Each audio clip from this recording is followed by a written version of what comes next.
sido días, semanas, que gracias a Dios nos ha dado mucha agua. Gracias a Dios por toda la lluvia que nos ha dado. ¿Cuánta necesidad teníamos de agua? ¿Estamos? ¿Estás de acuerdo conmigo? Y eso me hizo pensar en unos días soleados que hemos tenido. Empezamos la primavera, el verano, con bastante calor, días de 40 y tantos grados. ¿Te acuerdas? ¿O ya se te olvidaron? Viene el agua, nos refrescó y me hizo pensar dos elementos poderosos, dos elementos que Dios ha creado, elementos poderosos, naturales que Dios ha creado: el fuego y el agua. Y titulé mi mensaje así: el fuego y el agua. Me hizo pensar en el poder de Dios. Sabes que la Escritura dice que Él toma los mares en el hueco de su mano. ¿Puedes imaginar la capacidad de Dios al decir que Él toma los mares, los reúne en el hueco de su mano? Dos elementos que Dios ha usado para construcción del desarrollo de la humanidad: el fuego y el agua.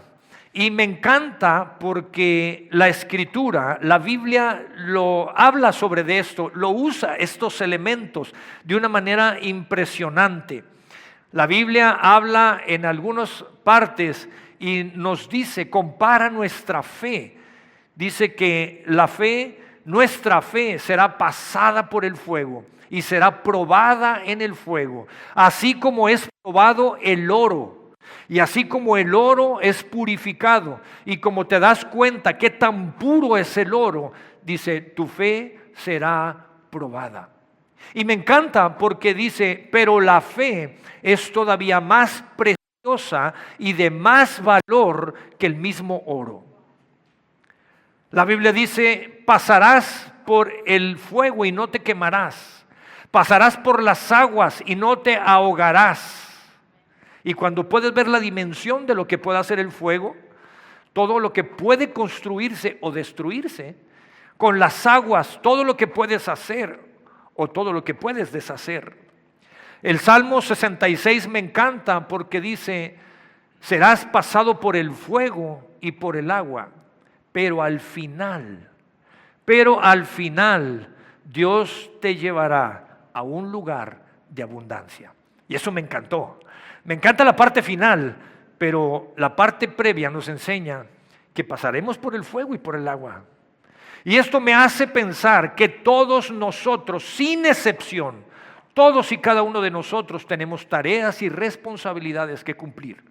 En las diferentes etapas de nuestra vida tendremos diferentes niveles de responsabilidades, pero eso no te exime que la tengas que cumplir o no. Algunas te gustarán y las disfrutarás. Algunas otras tareas y responsabilidades que tienes que cumplir no te gustarán y quizá no las disfrutarás. Pero eso no significa que no tengas que atenderlas y responsabilizarte de esas tareas que tengas que hacer. ¿Estás conmigo? Sí. Algunas las disfrutarás y gozarás con eso. Algunas no te agradarán tanto, pero no significa que no las tengas que cumplir y que no significa que no tengas que trabajar con ellas. Estamos en el Antiguo Testamento y Dios nos enseña acerca de esto. Nos enseña que es necesario en ocasiones pasar por el fuego y por el agua, pero Dios dice, eso madurará tu carácter. Y quiero que aprendamos de lo que Dios nos enseña a través de quienes escribieron la Biblia, a través de personajes que aparecen en la Escritura. Y quiero que meditemos en esta tarde sobre la vida de Jacob. Jacob era un hombre que Dios tenía planes para él, como Dios los tiene para ti, para cada uno de los que estamos aquí. Y Jacob un día decidió mentirle a su padre. Su padre se llamaba Isaac, y un día decidió abrir la puerta y darle la bienvenida a la mentira, al engaño. Y Jacob decide un día engañar a su padre, haciéndose pasar por su hermano para poder recibir la bendición que el papá tenía dispuesta para su hermano. Y lo engaña. Se genera un conflicto, un pleito, de tal manera que la mamá de Jacob le dice, hijito, lo que hiciste está grave. Estoy parafraseando, lo puedes encontrar, estoy en el libro de Génesis, te invito a que lo leas.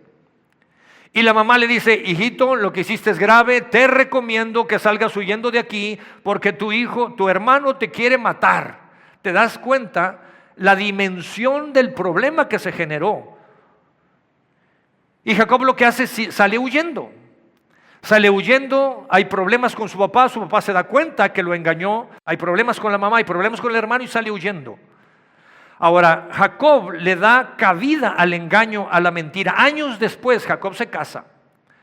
Y este hombre, al casarse, ¿qué crees que sucede? Es engañado por su suegro.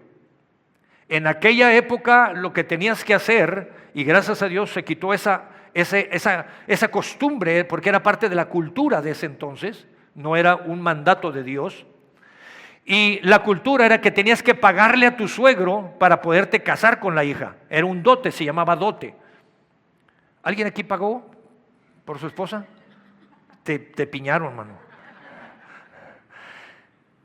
Y entonces lo que hace Jacob es estar pagándole con trabajo a su suegro le engaña y en lugar de darle a la hija con la que estaba enamorado, le da otra de las hijas. Es engañado, porque es lo que tú le diste cabida en tu vida. ¿Qué crees que pasó después en ese ambiente de mentira y de engaño? Cuando Jacob tiene hijos, tiene 12 hijos, no había televisión todavía, no había planificación familiar, y tiene 12 hijos.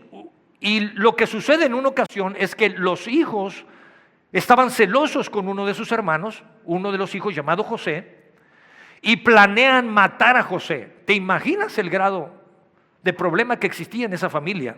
Así es que lo que está pasando en tu familia, no te preocupes, no es tan grave después de que escuchas esta historia. Y lo que está sucediendo es que los hermanos planean matar a José y lo tiran a un pozo, se dan cuenta que el pozo está seco, no se ahogó, no había agua, no se murió, y a uno de ellos se le ocurre la idea de sacarlo del pozo y mejor venderlo. ¿Por qué no lucramos con él? Lo sacan, pasan unos comerciantes y lo venden. Ahora, cuando sucede esto, José tenía 17 años. Así es que si tú crees que te estás muriendo porque lo que te está pasando ahorita a los 17 años es lo más grave del mundo, no te preocupes. Dios te va a sacar de ahí. José tenía 17 años y ya había experimentado el escuchar que sus hermanos deseaban matarlo. Ya había sido vendido como esclavo. ¿Cuánto problema crees que haya generado en su interior, en el interior de José? ¿Cuáles son los problemas con los que crees que José estaba lidiando a la edad de 17 años? Ahora José es comprado como esclavo por estos comerciantes, es llevado a Egipto y en Egipto es vendido, nuevamente vendido. Es vendido a un hombre llamado Potifar, un hombre que era el general del ejército de Egipto. Una de las características que resaltan en la vida de José es que en medio de la adversidad nunca se apartó de Dios. En medio de la adversidad siempre siguió buscando a Dios. En medio de los momentos difíciles de su vida nunca dejó de buscar a Dios. Así es que no te atrevas a renunciar en medio de lo que estés pasando. No te atrevas, no es algo que debe de caber en tu vida, no es algo por lo cual des espacio en tu mente, en tus emociones y en tu voluntad. Ni siquiera lo pienses, no le des cabida a sentir renunciar en el proyecto que Dios te ha dado para tu vida. No le des espacio y cabida a esos pensamientos, no le des espacio y cabida a las voces que te dicen que no eres capaz de hacer las cosas, no le des cabida a la voz que te dice que no eres lo suficientemente buena o bueno para hacer las tareas que tienes que hacer. No le des espacio a las voces que te dicen que no eres capaz de hacer las cosas. Si algo supo José hacer es mantenerse tomado de la mano de Dios. Y es algo que nosotros tenemos que aprender. José es vendido y trabaja como esclavo en la casa de Potifar, del general del ejército. Y quiero que sepas y quiero que llevarte a ver, quiero que me acompañes a leer Génesis capítulo 39. Y quiero que leas conmigo, aparecerá en la pantalla, Dice el Señor, es decir, Dios estaba con José, porque por eso tenía éxito. ¿Quién? José, en todo mientras servía en la casa de su amo egipcio. Y me encanta que ponga la palabra amo, porque no dejaba de ser esclavo. Su realidad es que era un esclavo. Pero dentro de su realidad, en lo que José se enfocó es cuáles son las cosas dentro de mi realidad. Dios ha puesto capacidades en mí y voy a explotar esas capacidades, esa gracia que Dios me ha dado. Y su palabra dice que todo lo que hacía, por eso tenía éxito en todo mientras servía en la casa de su amo egipcio. Potifar lo notó y se dio cuenta de que el Señor Dios estaba con José y le daba éxito en todo lo que hacía. ¿Te das cuenta? Cualquiera ante una circunstancia adversa, lo primero que quieres hacer, lo primero que de manera natural haces es tomar una actitud negativa. ¿Por qué me pasa esto a mí? ¿Por qué yo? ¿Por qué siempre tengo que ser yo? ¿Por qué yo tengo que estar viviendo esto? ¿Por qué me pasó a mí? Y quizás es válido que te cuestiones, pero no te puedes quedar parado ahí. Tienes que ver hacia adelante, tienes que tomar la mano de Dios, porque Dios te va a hacer que brilles en medio de la esclavitud. Dios te va a hacer y te va a sustentar en medio del fuego y del agua por donde estés pasando. Eso es si te conectas con Dios. ¿Por qué José tenía éxito? Porque estaba conectado con Dios. ¿Por qué pudo sobreponerse? Porque Dios le daba fortalecía, le daba gracia y sabiduría, de tal manera que lo que hacía tenía éxito en lo que hacía. Potifar se da cuenta y dice: yo necesito a él, yo lo quiero a él. Y observa esto, la realidad es que seguía siendo esclavo, pero empezó a vivir no como esclavo. En medio de la adversidad, Dios prueba tu carácter. Y no es que Dios te lleve ahí, a veces nos metemos por errores y malas decisiones que tomamos. No podemos culpar a Dios, porque Dios nos dio libertad de decisión. Si hoy estoy parado aquí es porque he decidido estar parado aquí. Y si eso está en la voluntad de Dios, me va a dar la gracia para poder estar parado aquí. ¿Me estoy explicando? Y es lo que hizo con José. Levantó a José en medio de toda esa adversidad. Pero lo que quiero que percibas es que José nunca perdió el sentido de orientación hacia dónde debería de caminar. Adversidades va a haber siempre. Ahora, imagínate esto, José se está levantando, está brillando ahí. Era un hombre que cuidaba su integridad, siendo espiritual, su vida espiritual, su vida física, su salud. De tal manera que el Dios lo empieza a poner en un lugar de privilegio. Aún en medio de esa situación, una persona deseable. Pues yo lo quiero tener aquí, es bueno en lo que hace. Nada más que a la esposa de Potifar se le ocurre querer estar con José. Y la esposa de Potifar empieza a buscar a José para tener intimidad con él. José la rechaza. Ahora, cuando tú puedes leer esto en la Escritura, me encanta, porque cuando lo puedes leer, José no dice: no, espérame, es que le tengo miedo a mi amo. ¿Qué va a pasar? ¿Qué va a decir mi amo? No, espérame, es que el argumento que utiliza José es: yo no le puedo fallar a Dios. Yo no puedo pecar contra Dios. No le dijo: oye, esposa de Potifar, pues como que no eres mi tipo, ¿ves? O sea, tú sabes, a lo mejor si fueras mi tipo, pues bueno. No. Cuando tú puedes leer lo que hay en el corazón de José, es decir, yo no le puedo fallar a Dios. ¿Te das cuenta? Por eso la Escritura dice, Dios escribe en el Antiguo Testamento y dice: los que me honran, yo honro a los que me honran. Te lo tengo que decir, desprecio a los que me desprecian. Ese es el Dios. Ese es el Dios que le cantamos. No es el Diosito al que le decimos: Diosito, es que, ay, si me puedes ayudar, Diosito. No. Es un Dios fuerte, poderoso, grande y celoso. ¿Quieres ver la gloria de Dios? ¿Quieres ver milagros de Dios? ¿Quieres ver manifestada la gloria de Dios en tu matrimonio con tus hijos? Hónralo, Él te va a honrar. ¿Lo desprecias? Él te va a despreciar. Por algo es Dios, no es tonto, es Dios. ¿Te das cuenta? Y José dice, no, yo no puedo tener intimidad contigo porque yo no puedo pecarle a mi Dios. La mujer se siente ofendida, despreciada, le dice a su esposo, a Potifar. Potifar dice, ¿qué pasó, José? Te me vas de aquí y te vas directo a la cárcel. 13 años le costó a José estar en la cárcel. 13 años le costó serle fiel a Dios en la cárcel. Cualquiera pudiera decir, Dios, ¿de qué se trata? Yo te estoy siendo fiel y mira lo que me está pasando.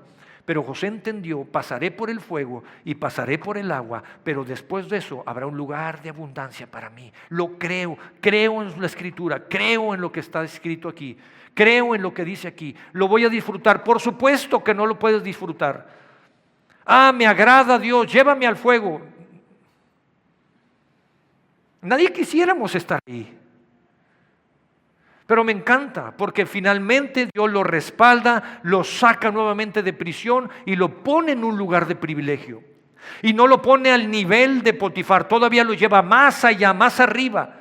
Y va y da el palacio del mismo faraón, del rey, del gobernador, de la máxima autoridad de Egipto. Va y da su casa allá. Y quiero que veas cuál es el propósito. ¿Cuál es el propósito de todo esto? Dios desea sanar tu interior.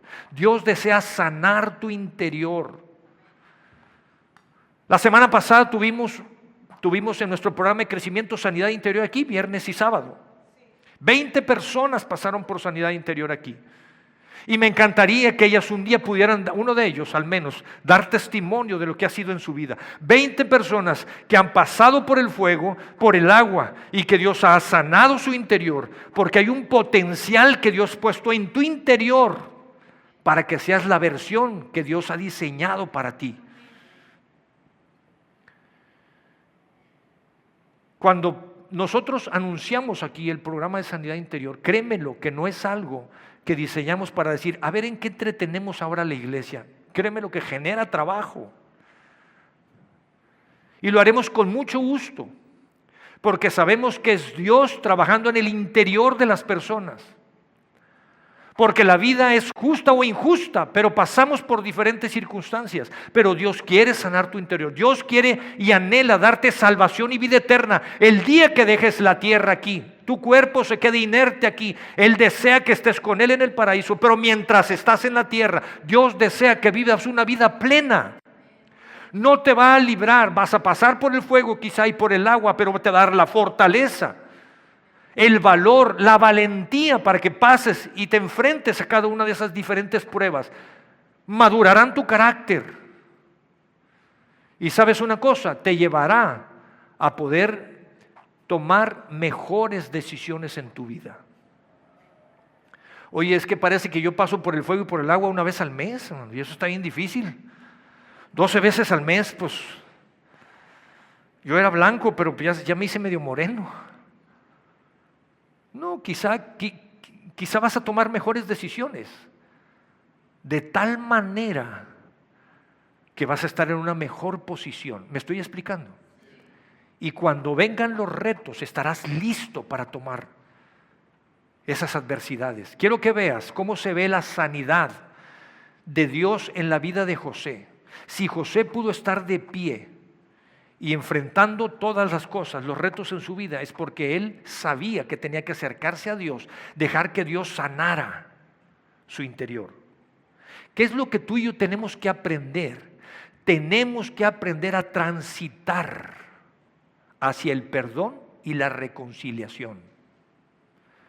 Lo digo de nuevo, tenemos que aprender a transitar hacia la reconciliación, hacia el perdón. A eso vino Cristo Jesús a la tierra. Él vino a morir para que aprendiéramos a transitar hacia el perdón y la reconciliación. Nosotros con Dios, reconcíliate con Dios. No es que yo creo en Dios, no te estoy diciendo si crees o no crees, te estoy diciendo que te reconcilies. porque quizá la vida que has llevado no lo ha honrado. Y quizá le has reclamado por qué estás viviendo lo que estás viviendo. Porque él dice, yo honro a los que me honran. Reconcíliate con Dios. Aprende a reconciliarte con los tuyos. Reconcíliate contigo mismo para que te puedas reconciliar con los demás. Eso es el anhelo de Dios. Eso es lo que José sabía hacer. Génesis capítulo 41. Está José con el faraón. Faraón era el jefe de Potifar, porque Potifar era el jefe de la guardia, del ejército. Entonces el faraón preguntó a sus funcionarios, ¿acaso encontraremos a alguien como este hombre? Refiriéndose a José, tan claramente lleno del Espíritu de Dios. Así que el faraón dijo a José, como Dios te ha revelado el significado de los sueños a ti, es obvio que no hay nadie más sabio e inteligente que tú. Quedarás a cargo de mi palacio y toda mi gente recibirá órdenes ¿de quién? De ti. Y toda mi gente recibirá órdenes de ti. ¿Sabes qué significa eso? ¿Puedes imaginar al faraón con todos sus ministros, el ministro de defensa que era Potifar, jefe del ejército, general del ejército y todos, el de economía, todos los demás ahí? Y el faraón diciendo, José, tú vas a dar órdenes a todos ellos. Potifar, tú me lo mandaste a la cárcel, ahora él va a ser tu jefe. Eso se llama restauración. Se llama ponerte en el lugar que tú debías de haber estado, en el que Dios te había diseñado para ti. ¿Te das cuenta? Oye, pero el daño que me hicieron, ¿quién me lo quita? Dios te lo va a quitar. Dios va a sanar tu interior. De eso se trata. Y entonces dice, solo yo, sentado en mi trono, tendré un rango superior al tuyo. El faraón dijo a José, yo aquí en persona te pongo a cargo de toda la tierra de Egipto. Lo convirtió en el gobernador de Egipto. Ahora, en ese momento, en esa época, Egipto era el país más poderoso del mundo. Tenía el ejército más grande y más poderoso de la tierra. El faraón era el hombre más rico de toda la tierra.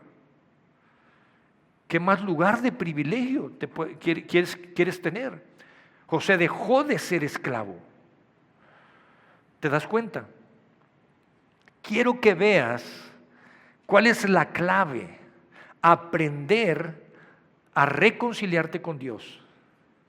Aprender a estar tomando de la mano de Dios. Para que cuando pases por el fuego y por el agua, estés preparado. Dios te dé la gracia y la sabiduría para salir adelante en esos momentos. ¿Cómo se ve la restauración de José? Quiero que me acompañes y vamos a seguir leyendo. Génesis, más adelante, un capítulo más adelante, Génesis 41. José se casa, encuentra una mujer, la mujer que ama, se casa con ella, tiene hijos, y quiero que leas junto conmigo. José llamó a su hijo mayor Manasés. ¿Por qué lo llamó así? Dice la Biblia, Dios lo llamó así porque Dios me hizo olvidar todas mis angustias y a todos los de la familia de mi padre, es decir, todo el daño que le habían hecho a la familia de su padre.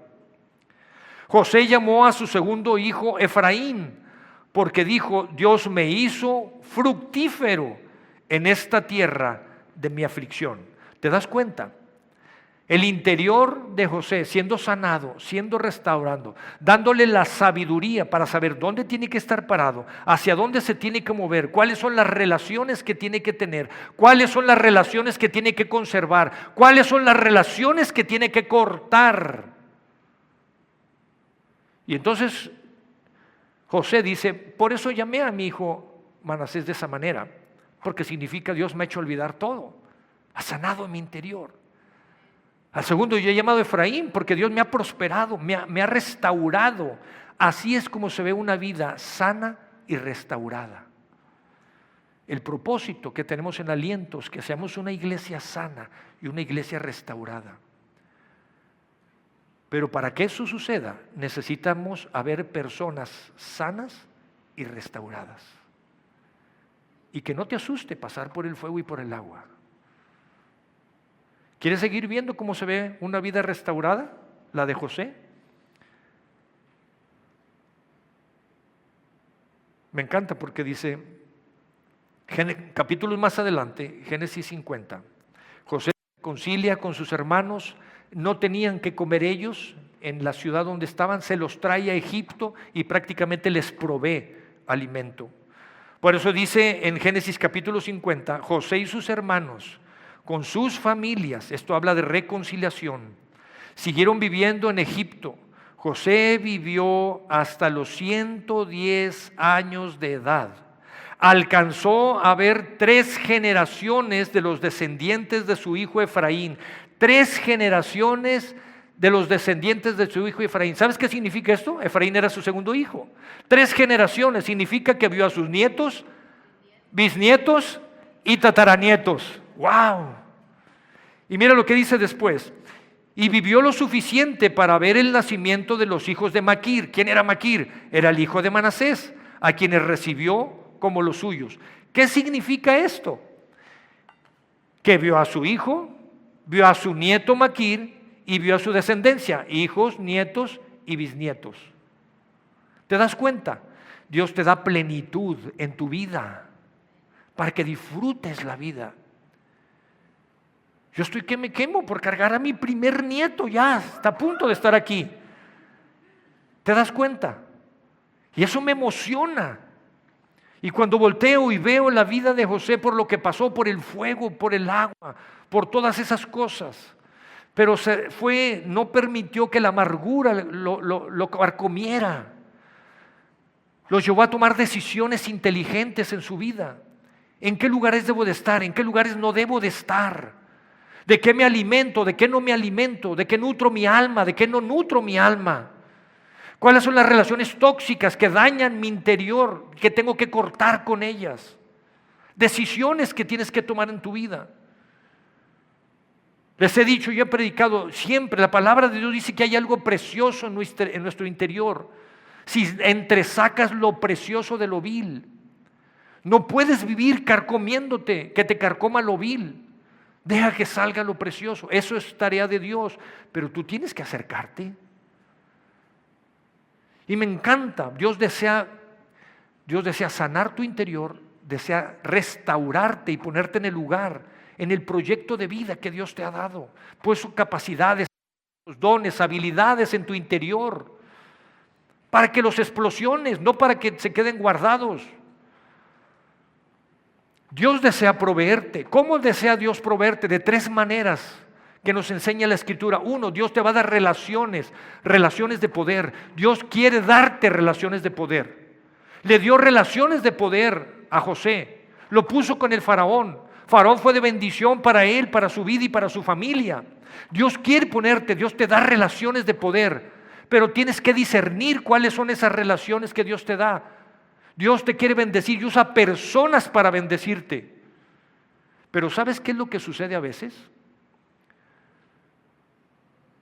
Nos enojamos y a veces con esas relaciones de poder, mira, las relaciones de poder son personas que ya lograron lo que tú quieres lograr. Relaciones de poder se ven personas que ya llegaron al nivel que tú quieres llegar y Dios las pone cerca de ti. ¿Y sabes cuál es la primera reacción del ser humano? Me siento incómodo con estas relaciones. ¿Sabes por qué? Porque nos empezamos a comparar con esas personas. En lugar de aprender de ellas. Yo me siento con personas que saben más que yo, que tienen más experiencia que yo, relaciones de poder que Dios está poniendo conmigo. Y yo tengo que llegar con la actitud de aprender de esas personas, ser agradecido, honrar a esas personas. Personas de valor. Pero en lugar de eso, tomamos la actitud negativa y me siento chiquito a un lado de ellos, porque estoy tomándolo con una actitud negativa, porque me estoy comparando con esas personas. Y pierdes la oportunidad que Dios te está dando al ponerte ese tipo de relaciones. ¿Me estás siguiendo? ¿Tiene sentido lo que te estoy diciendo? Y si lo has experimentado, no levantes la mano. Pero ¿cuántas veces no ha sucedido que Dios pone una relación ahí para ser de bendición para tu vida y la desaprovechamos? Porque entramos en un sentido y en una actitud de comparación. No, ¿cómo voy a pedir yo ayuda? ¿Qué va a decir? ¿Qué me va a decir? ¿Cómo me voy a ver ante esa persona si pido ayuda? ¿Me estoy explicando? Fachadas, apariencia. Pero Dios la puso para ayudarte. Ahora acércate con las personas correctas. Dios te va a dar la sabiduría, Dios te va a llevar a reconocer las personas correctas con las cuales acercarte. ¿Te quieres acercar con Paquita, la del barrio? Pues, mijito. Me estoy explicando. Dios va a usar personas que Él ha bendecido para bendecirte. Dios quiere bendecirte. Número 2, te quiere bendecir de manera natural. Dios quiere hacer milagros en tu vida. De manera sobrenatural. Dios proveyó el maná. Dios proveyó en el desierto. Dios saca a ese pueblo, los saca de Egipto, donde vivían en esclavitud, los llevan por el desierto, Dios les provee. No había dónde sembrar, no había nada. Dios les provee de manera milagrosa. Dios quiere hacer milagros en tu vida. Y algunos de nosotros, el que haya restaurado nuestra vida, parece que es un milagro por lo cabezón que éramos. Dios quiere hacer milagros en tu vida, pero te voy a decir algo, Dios no desea, y mira lo que dice su palabra, y creo que vayas conmigo. Quiero leer Josué capítulo 5. Dice, al otro día ya no había maná y jamás volvieron a verlo. Desde entonces comenzaron a vivir de lo que producía, ¿qué? La tierra. Y era la tierra de Canaán. ¿Qué está sucediendo? Dios los saca de Egipto. Mira lo que vivían en Egipto. Egipto tiene tierra sumamente árida. Lo que tenían que hacer era desviar agua del río Nilo, y las familias tenían que hacer, de acuerdo a la cultura y al desarrollo tecnológico de esa época, no había otra cosa más que bombas mecánicas. Si la familia somos nosotros 4, nos turnamos. Pedaleale a la bomba, va a sacar un poquito de agua, con eso riega, con eso esperemos que el fruto crezca, ¿ok? La siembra crezca y podamos comer. ¿Me estoy explicando? Sumamente difícil el vivir, el trabajar, el comer. Dios los saca de ahí, les da a través de un milagro comida, el maná, y los lleva a la tierra que les había prometido. Dice, no más milagros, y no porque los milagros sean malos, sino porque lo que Dios quiere es que desarrolles tu habilidad. Dios quiere que desarrolles tu carácter. Dios quiere que pongas en práctica lo que te ha dado. Y entonces Dios escribe esto, y seguimos. Quiero que vayas conmigo, Deuteronomio, capítulo 11, y estoy cerrando con esto. Y me encanta esto. Dice, si obedeces cuidadosamente los mandamientos que te entrego hoy, es decir, lo que es hoy la Biblia, y si amas al Señor tu Dios y lo sirves con todo tu corazón y con toda tu alma, Él mandará las lluvias propias de cada estación, las tempranas y las tardías, para que puedas juntar las cosechas de granos, el vino nuevo y el aceite de oliva. Te dará buenos pastizales para que se alimenten tus animales, y tendrás todo lo que quieras comer. Pero ten cuidado, no dejes que tu corazón sea engañado, y entonces te alejes del Señor y sirvas y rindas culto a otros dioses. Dios dice, te voy a llevar a un lugar en donde la tierra es tierra fértil, en donde pongas a trabajar tus habilidades y tus talentos. Quiero que desarrolles tus capacidades. Eso se ve Dios queriéndote poner en el trabajo correcto, poniéndote en las relaciones correctas, con las amistades correctas. Así se ve eso. Tomando decisiones correctas para que puedas desarrollar el potencial que Dios te ha dado. Dios dice, no siempre vas a recibir las cosas de a gratis, a través de milagros. Desarrolla tu capacidad. Te voy a poner en el lugar correcto, pero a veces estamos necios, a veces estamos en medio del fuego, del agua, y no vemos más que el fuego y el agua, y no vemos que hay algo más allá que Dios tiene preparado para nosotros. El problema es que a veces dejamos de creer inclusive en nosotros mismos. Por esas voces que estamos poniéndole atención. ¿No eres capaz? ¿No eres merecedor de esto? Dios te va a poner en el lugar correcto, con las relaciones correctas. Ya te puso en la familia correcta. Hablamos todo un mes de la familia. Ya te puso en la familia correcta. Hijos, tus papás no son perfectos. Y un día tú vas a ser papá y te vas a dar cuenta que no eres perfecto. Mamás, mi más sincero respeto y felicitación que han salido adelante a estas mamás que han estado solas sacando adelante a los hijos.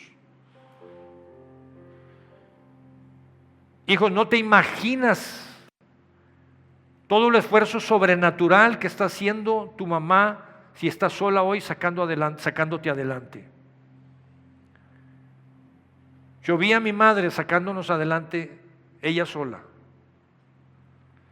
Y hasta después descubrí todo el sacrificio que estaba haciendo.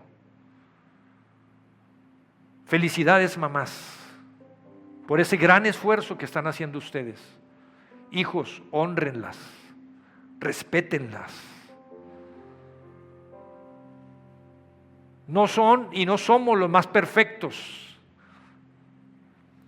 Pero te puedo asegurar que no es un accidente que estés ahí. Es la familia correcta. Tú tienes que abonar y aportar. Es parte de pasar por el fuego. Pero quiero que sepas que al final del fuego hay un lugar de abundancia. Salmo 66, quiero terminar leyéndolo. Dejaste que cabalgaran sobre nuestras cabezas. Hemos pasado por el fuego y por el agua, pero al final nos has llevado a un lugar de abundancia. Y quizá puedes sentir que está siendo pisoteado, pisoteada. Pero al final hay un lugar de abundancia que Dios tiene para ti. Acércate. ¿Quieres tener éxito? Regresemos a los fundamentos. ¿Quieres tener éxito en la vida? Regresemos a los fundamentos. No hay más allá, los fundamentos. Número 1, tienes que conocer a Cristo Jesús. Tienes que dejar que gobierne tu vida. Número 2, trabaja en una identidad clara y definida. Trabaja en tu identidad clara y definida. Identidad de hijo de Dios, identidad de hija de Dios. Cuando tomas la posición de hijo, de hija, vas a descubrir todo lo que Dios tiene para ti. Cuando lo honras, Él te va a honrar. No tengo la menor duda. No me lo platicaron, yo lo he experimentado. Por eso me atrevo a predicarlo desde aquí en esta tarde. Dios te ama, pero tienes que regresar al fundamento. La Biblia dice, no hay otro fundamento más que Cristo Jesús. Él fue el que se subió a la cruz. Él fue el que aceptó la humillación. Va a haber muchos placeres, muchas distracciones, muchos distractores que te quieren desviar. Dios no nos llamó a vivir una vida religiosa. Aquí nunca te hemos puesto prohibiciones. ¿Por qué? Porque es tu relación con Dios. El Espíritu Santo es el que va a confrontar tu vida. Es el que te va a decir a dónde te muevas, qué hacer y qué no hacer. Pero eso significa intimidad, relación. Eso significa búsqueda. Eso significa quitarnos las cosas de la cabeza que como nación nos han hecho mucho daño. Toda la religiosidad. No hay día que no le dé los buenos días a mi esposa cuando me despierto. Y no hay noche que no le dé las buenas noches. En ese sentido y en esa relación tenemos que hacerlo con Dios, sin ser religiosos. ¿Estás conmigo? Yo te invito a que podamos experimentar y anhelar lo que vivió José. Algunos van a decir, bueno, nomás quiero la parte de gobernar. La escoba tiene dos puntas, dos extremos. Agarras el palo de la escoba y ya estás agarrando lo de abajo y lo que sigue es barrer. Así es la vida. O puedes perderte toda tu vida en el fuego y en el agua ahogándote. O decidir ser valiente y esforzado, valiente y esforzada.